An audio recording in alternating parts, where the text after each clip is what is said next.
இந்த சின்ன டிப் தெரிஞ்சா போதும், தக்காளி தொக்கு 5 நாள் வரைக்கும் கூட ஃப்ரெஷ்ஷா இருக்கும், கெட்டே போகாது. இந்த தக்காளி தொக்கு சாதத்துக்கு மட்டும் இல்ல, இட்லி தோசைக்கு கூட சூப்பரா இருக்கும். சிம்பிளான இன்கிரீடியன்ஸ் வச்சு சூப்பர் டேஸ்ட்ல பிகினர்ஸ், பேச்சுலர்ஸ், லஞ்ச் பாக்ஸ்க்கு குயிக்கா செய்யணும்னா கூட இந்த ரெசிபி ட்ரை பண்ணுங்க, சூப்பரா இருக்கும். வாங்க எப்படி பண்ணலாம்னு பார்க்கலாம். நான் இன்னைக்கு தக்காளி தொக்கு மண் பாத்திரத்துல தான் பண்ண போறேன். இதுல 3 டேபிள் ஸ்பூன் அளவு நல்லெண்ணெய் சேர்த்துக்கோங்க. எண்ணெய் சூடானதும் 1/2 டீஸ்பூன் அளவு கடுகு சேர்த்துக்கோங்க. கடுகு நல்லா பொரிஞ்சதுக்கு அப்புறம் 1/4 டீஸ்பூன் மட்டும் சோம்பு சேர்த்துக்கோங்க. தக்காளி தொக்குக்கு முக்கியமான சுவையே அடுத்ததான் நம்ம சேர்க்க போற சின்ன வெங்காயம் தான். ஒரு கைப்பிடி அளவு சின்ன வெங்காயத்தை கட் பண்ணிட்டு சேர்த்துக்கோங்க. சின்ன வெங்காயம் சேர்க்கும் போது தொக்கோட டேஸ்ட் சூப்பரா இருக்கும். அடுத்ததா ஒரு பச்சை மிளகாய கையில உடைச்சிட்டு சேர்த்துக்கோங்க.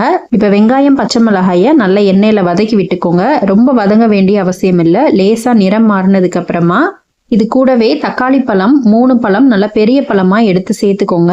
நான் இப்ப செய்யற தொக்கோட அளவு 3 பேர் தாராளமா சாப்பிடலாம். சாதத்து கூட பெரட்டி சாப்பிட்டீங்கன்னா. இப்ப தொக்குக்கு தேவையான அளவு உப்பு சேர்த்துட்டு இது கூடவே 1/4 டீஸ்பூன் அளவு மஞ்சள் தூள் சேர்த்துட்டு நல்லா வதக்கி விட்டுக்கோங்க.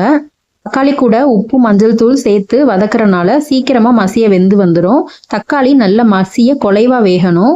அப்பதான் தொக்கோட டேஸ்ட் சூப்பரா இருக்கும். இப்ப இது நல்லா இந்த அளவுக்கு வதக்கி விட்டதுக்கு அப்புறமா தக்காளி நல்லா வேகிறதுக்கு ஒரு மூடி போட்டு 2 நிமிஷம் மட்டும் ஹை ஃப்ளேம்ல வச்சு வேக வச்சுக்கோங்க.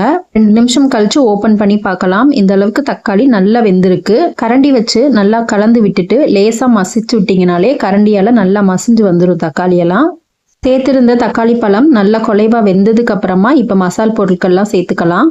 வீட்டில் இருக்க ரொம்ப சிம்பிளான மசாலா தான். 1 டீஸ்பூன் அளவு மல்லித்தூள் சேர்த்துக்கோங்க. அடுத்ததா காரத்துக்கு 1/2 டீஸ்பூன் அளவு தனி மிளகாய் தூள் சேர்த்துக்கோங்க. குழந்தைங்கள்லாம் சாப்பிட்றாங்க, ரொம்ப காரம் சாப்பிட மாட்டாங்கன்னா இந்த அளவு சேர்த்துக்கோங்க. காரம் கொஞ்சம் அதிகமாக சாப்பிட்றவங்க கொஞ்சம் 1/2 டீஸ்பூன் எக்ஸ்ட்ரா தனி மிளகாய் தூள் சேர்த்துட்டு கலந்துக்கோங்க. இப்போ மசாலாவை நல்லா கலந்தாச்சு. இதுக்கப்புறம் மசாலா வேகிற அளவுக்கு மட்டும் கொஞ்சமாக இது கூட 1 டம்ளர் அளவு தண்ணி சேர்த்துக்கோங்க. அதிக தண்ணி சேர்க்க தேவையில்லை. மசாலா பச்சை வாசம் போகிறதுக்கு தான் தண்ணி சேர்த்துருக்கோம். இது கூடவே 1 கொத்தளவு கருவேப்பிலை சேர்த்துட்டு அதையும் நல்லா கலந்து விட்டுருங்க.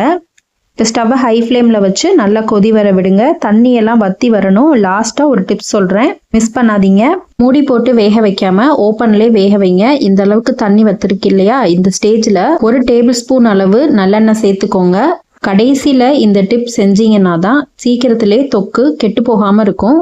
எந்த ஸ்டேஜில் தொக்குல இருந்து தனியாக எண்ணெய் பிரிஞ்சு வருதோ அப்போதான் பெர்ஃபெக்டான தக்காளி தொக்கு ரெடி பண்ணியிருக்கதா அர்த்தம்.